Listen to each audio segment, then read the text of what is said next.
Assalamualaikum warahmatullahi wabarakatuh.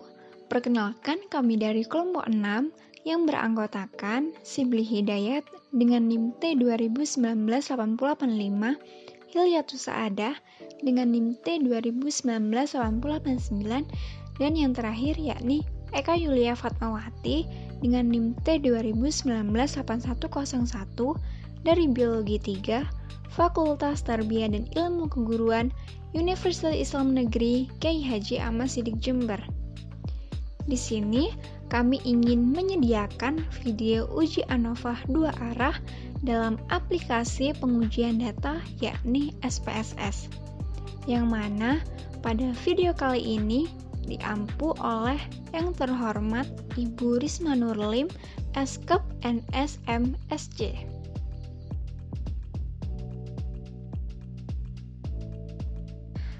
Apa sih ANOVA 2 arah itu? Mari kita kupas dalam pembahasan berikut ini. Seperti yang kita tahu, bahwasanya ANOVA 2 arah itu merupakan suatu uji komparatif untuk membandingkan perbedaan rata-rata kelompok yang telah dibagi pada dua variabel independen dengan tujuan untuk mengetahui apakah ada pengaruh dari berbagai kriteria yang diuji atau tidak. Nah, hal ini yang pastinya kalian harus memiliki dua variabel independen berskala data kategorik dan satu variabel terkait yang berskala data kuantitatif. Oleh karenanya, uji ANOVA 2 arah ini biasa disebut dengan nama uji faktorial. Adapun untuk melakukan uji ANOVA 2 arah itu harus memenuhi beberapa asumsi-asumsi yang ada. Asumsi-asumsi atau syarat tersebut diantaranya yang pertama yaitu populasi yang diuji itu harus berdistribusi normal. Kemudian yang kedua, varians atau ragam dan populasi yang diuji sama atau homogen. Yang ketiga yaitu sampel yang digunakan tidak berhubungan satu sama lain. Dan untuk asumsi yang terakhir yaitu berkaitan dengan jenis data yang dipakai, yang mana untuk data variabel dependen atau variabel terikat haruslah berskala interval atau rasio. Sedangkan data variabel independen atau variabel faktor itu haruslah berskala kategorial. Jadi pada video kali ini kita akan menganalisis bagaimana hipotesis yang akan diajukan. Hal ini diujikan dengan menggunakan taraf signifikasi 5% dengan rincian hipotesis sebagai berikut. Yang pertama, yakni apakah ada pengaruh terkait perbedaan hasil belajar matematika siswa berdasarkan jenjang pendidikan terakhir orang tuanya. Kemudian yang kedua, kita juga akan menganalisis apakah ada perbedaan hasil belajar matematika siswa berdasarkan jenis kelamin siswa. Yang terakhir yaitu apakah ada interaksi jenjang pendidikan terakhir orang tua dengan jenis kelamin dalam menentukan hasil belajar matematika siswa itu sendiri. Adapun langkah-langkah dalam pengujian ANOVA 2 arah, yaitu kita akan menggunakan program IBM SPSS Statistik versi 22. Sebelum kita mengetahui hasil daripada uji ANOVA 2 arah dalam hasil belajar matematika siswa berdasarkan jenjang pendidikan terakhir orang tua dan jenis kelamin siswa, maka hal yang harus kita lakukan ialah awal mulanya kita siapkan bahan-bahannya, yakni Microsoft Excel, SPSS, serta yang terakhir yaitu catatan. Kemudian siapkan data yang akan dianalisis atau yang akan diujikan nantinya. Berdasarkan hipotesis yang sudah dijelaskan sebelumnya, maka data yang harus disiapkan ialah berupa faktor jenjang pendidikan terakhir orang tua yang terdiri dari 3 taraf, yakni SMP, SLTA, dan PT atau biasa kita sebut dengan perguruan tinggi. Sedangkan faktor jenis kelamin itu sendiri terdiri atas 2 taraf, yakni laki-laki dan perempuan. Adapun data yang sudah dikumpulkan untuk siap diuji dengan metode ANOVA 2 arah sebagai berikut yang sesuai dengan terlihat pada layar tersebut. Nah, untuk memudahkan kita dalam melakukan analisis data dengan menggunakan metode ANOVA 2 arah dengan SPSS, maka sebaiknya kita membuat pengkodean data terlebih dahulu untuk variabel faktor, yakni data jenjang pendidikan terakhir orang tua dan data jenis kelamin siswa. Pengkodean data untuk jenjang pendidikan terakhir orang tua dengan ketentuan kode 1 untuk SMP, kode 2 untuk SLTA, dan kode 3 untuk PT atau biasa kita sebut dengan perguruan tinggi.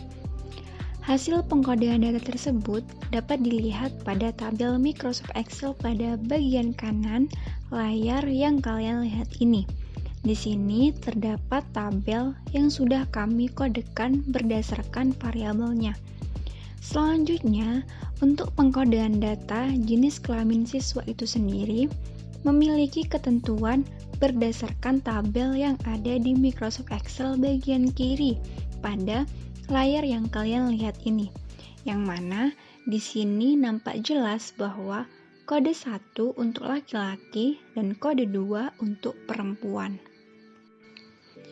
Sebagaimana dengan penjelasan ini, langkah-langkah dalam pengujian ANOVA 2 arah dengan SPSS di sini dilakukan dengan 3 tahapan. Tahapan tersebut terdiri atas penginputan data, analisis data, dan output SPSS. Baik, langsung saja. Jangan lupa disimak ya. Selamat menonton. Untuk langkah pertama, yakni penginputan data dalam program SPSS yang akan digunakan, yang mana tahapan awal yang dilakukan ialah membuka program SPSS, lalu klik variable view pada bagian pojok kiri bawah ini, yang kemudian kita akan isi dengan nama-nama variabel penelitian serta kelengkapan yang dibutuhkan. Isikan dengan ketentuan pada baris pertama, yakni variabel hasil belajar matematika. Maka, isikan dengan ketentuan name ini ditulis dengan hasil, tipe pilih numerik, width pilih 8, desimal pilih 0, label ketikan hasil belajar matematika, value pilih non, missing pilih non, kolom pilih 8, like pilih right, measure pilih scale, dan roll pilih input. Kemudian untuk baris kedua, yakni variabel jenjang pendidikan terakhir orang tua, maka kalian isikan dengan ketentuan name ini ditulis dengan pendidikan, tipe pilih numerik, width pilih 8, desimal pilih 0, yang mana ketiga hal ini sama seperti yang dilakukan pada baris pertama. Kemudian untuk kolom label kalian bisa ketikkan jenjang pendidikan orang tua. Selanjutnya, value kalian bisa pilih non, maka akan muncul kotak dialog Valuate Labels. Pada tabel ini, yakni tabel value, kalian ketikkan 1. Lalu, pada kotak label isikan SMP, kemudian klik ADD. Selanjutnya, ketikkan 2 untuk kotak value, dan kotak label isikan SLTA.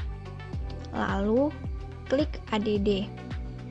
Berikutnya, ketikkan 3 untuk kotak value dan kotak label yang diisikan dengan PT. lalu klik ADD dan OK. Jika sudah benar, maka akan tampak seperti pada layar yang kalian lihat ini. Setelah hal ini selesai, maka dilanjutkan pada kolom missing.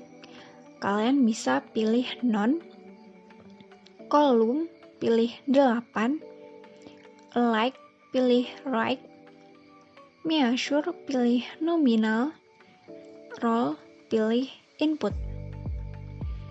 Kemudian untuk yang terakhir, yakni pada baris ketiga, yakni variabel jenis kelamin.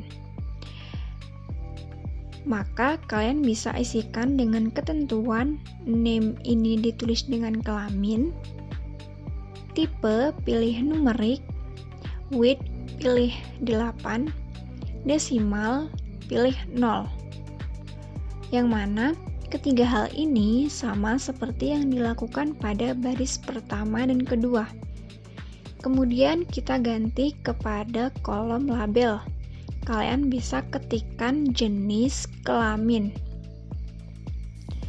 Selanjutnya, value. Kalian bisa pilih none. Maka akan muncul kotak dialog value labels. Pada tabel ini, yakni tabel value, kalian ketikkan 1, lalu pada kotak label isikan laki-laki. Kemudian, klik ADD. Selanjutnya, ketikkan 2 untuk kotak value dan kotak label isikan perempuan. Lalu, klik ADD dan OK. Jika sudah benar, maka akan tampak seperti pada layar yang kalian lihat ini. Setelah hal ini selesai, maka dilanjutkan pada kolom missing. Kalian bisa pilih none, kolom pilih 8, like pilih right, measure pilih nominal, dan roll pilih input. Setelah semuanya selesai, jangan lupa lihatlah tampilan variabel view secara keseluruhan seperti ini. Jika dirasa sudah benar, maka dilanjutkan kepada langkah yang berikutnya, yakni klik data view. Kemudian, masukkan data penelitian yang sudah kita kodekan sebelumnya, seperti yang sudah disiapkan pada penjelasan sebelumnya tadi. Sesuai dengan masing-masing variabelnya. Bisa kalian simak pada penginputan berikut ini.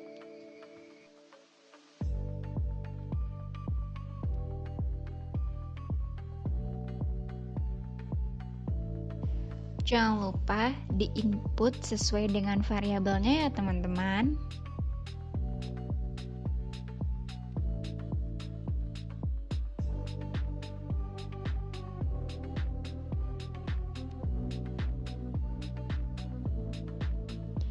Pastikan semua data sudah masuk ya. Setelah penginputan data ini selesai, maka kita akan masuk pada tahapan analisis data pada menu program SPSS itu sendiri. Langsung saja kita klik Analyze, kemudian General Linear Model. Selanjutnya kalian bisa pilih Univariate. Dengan demikian, maka akan muncul kotak dialog Univariate seperti ini. Yang mana ketika sudah muncul, kalian dapat melanjutkan dengan klik variabel hasil penelitian belajar matematika untuk dimasukkan ke kotak dependent variable. Sedangkan untuk variabel jenjang pendidikan dan jenis kelamin ini, kalian bisa masukkan ke kotak fixed factors. Lalu, klik option. Setelah klik option, maka akan muncul kotak dialog Univariate Option. Ketika sudah muncul, kalian bisa masukkan variabel pendidikan, kelamin, dan pendidikan kelamin ke kolom Display Means For. Kemudian, pada kolom display ini, kita bisa beri tanda centang untuk deskriptif statistik dan homogeneity test. Lalu klik continue dan OK. Baik, setelah implementasi output ANOVA 2 arah sudah ditampilkan seperti pada layar ini. Supaya kita dapat memahaminya, maka kita akan bahas satu persatu daripada beberapa tabel yang telah ditampilkan ini. Untuk output yang pertama, yakni tabel Bethmann Subject Factor, yang mana sudah jelas di sini diterangkan bahwasanya terdapat jenjang pendidikan terakhir orang tua yang memiliki 3 taraf, yakni SMP, SLTA, dan PT atau perguruan tinggi, dengan masing-masing jumlah variabelnya adalah 14. Kemudian untuk jenis kelamin pada tabel output Bethmann Subject Factor, di sini nampak jelas juga bahwa terdapat 2 taraf kelamin siswa, yakni laki-laki dan perempuan, dengan masing-masing jumlah variabelnya adalah 21. Selanjutnya untuk output yang kedua, yakni tabel deskriptif statistik, yang mana pada tabel ini sudah jelas diterangkan bahwa ringkasan statistik deskriptif dari data yang sudah dianalisis sebelumnya itu terdapat nilai mean, standar deviasi, dan n sebagai jumlah masing-masing data itu sendiri. Hal ini seperti yang sudah kalian lihat pada layar ini. Kemudian untuk output yang ketiga, yakni Levens Test of Equality of Error Variance, yang mana output Levens ini digunakan untuk mengetahui apakah masing-masing varian dari variabel terkait atau dependent itu adalah sama atau homogen. Adapun dasar pengambilan keputusan dalam uji homogenitas itu sendiri ialah jika nilai signifikansi lebih besar dari 0,05, maka itu artinya varian dari variabel hasil belajar matematika ialah sama atau homogen. Selanjutnya, jika nilai signifikansi lebih kecil daripada 0,05, maka itu artinya varian dari variabel hasil belajar matematika adalah tidak sama atau homogen. Jadi, berdasarkan output tabel Levens Test of Equality of Error Variance ini, dapat kita ketahui bahwa nilai signifikansi adalah sebesar 0,748, lebih besar dari 0,05, sehingga dapat disimpulkan bahwa varians dari variabel hasil belajar matematika ialah sama atau homogen. Hal ini dikarenakan varian tersebut bersifat homogen, maka itu artinya persyaratan dalam uji ANOVA 2 arah adalah sudah terpenuhi. Selanjutnya untuk output yang keempat, yakni tabel Test of Bethmann Subject Effect, yang mana pada tabel ini merupakan tabel output untuk uji hipotesis penelitian yang kita lakukan. Pada kolom pertama terlihat di sini menunjukkan faktor apa saja yang ada dalam penelitian. Kemudian untuk kolom kedua ini berisi tentang jumlah kuadrat. Kolom ketiga ini menunjukkan derajat kebebasan atau DF. Dan untuk kolom keempat juga menunjukkan rata-rata kuadrat atau KT. Serta untuk kolom kelima ini menunjukkan F hitung. Dan yang terakhir, kolom ke-6 menunjukkan nilai signifikansinya.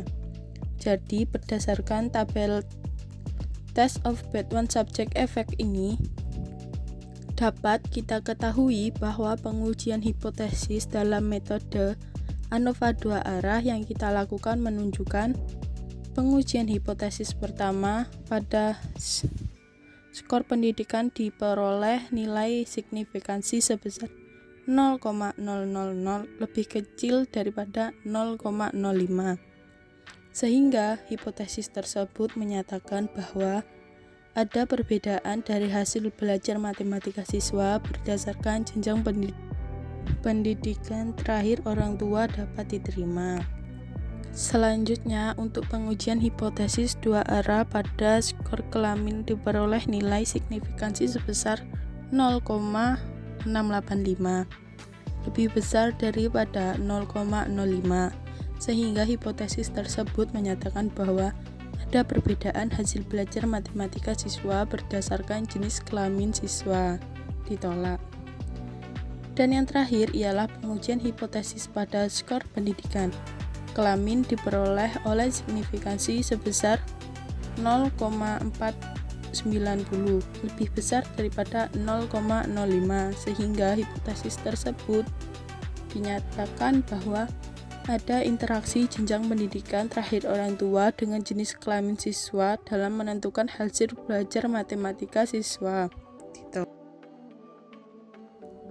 Dan untuk yang terakhir, ini merupakan tabel output estimated marginal means, yang mana pada tabel ini merupakan tabel output yang menjelaskan perbedaan nilai rata-rata hasil belajar matematika berdasarkan jenjang pendidikan terakhir orang tua dan jenis kelamin siswa secara deskriptif. Dari uji ANOVA 2 arah yang kita lakukan barusan, dalam video ini dapat disimpulkan bahwasanya materi ANOVA 2 arah dapat kita ketahui memiliki definisi sebagai uji kooperatif yang digunakan untuk menguji perbedaan mean atau rata-rata data lebih dari dua kelompok, yang mana tujuan adanya metode ANOVA 2 arah itu sendiri untuk mengetahui apakah ada pengaruh dari berbagai kriteria yang diuji terhadap hasil yang diinginkan. Maka dari itu, pembahasan ini lebih dijelaskan dengan adanya langkah-langkah pengaplikasian analisis data ANOVA 2 arah pada penjelasan sebelumnya.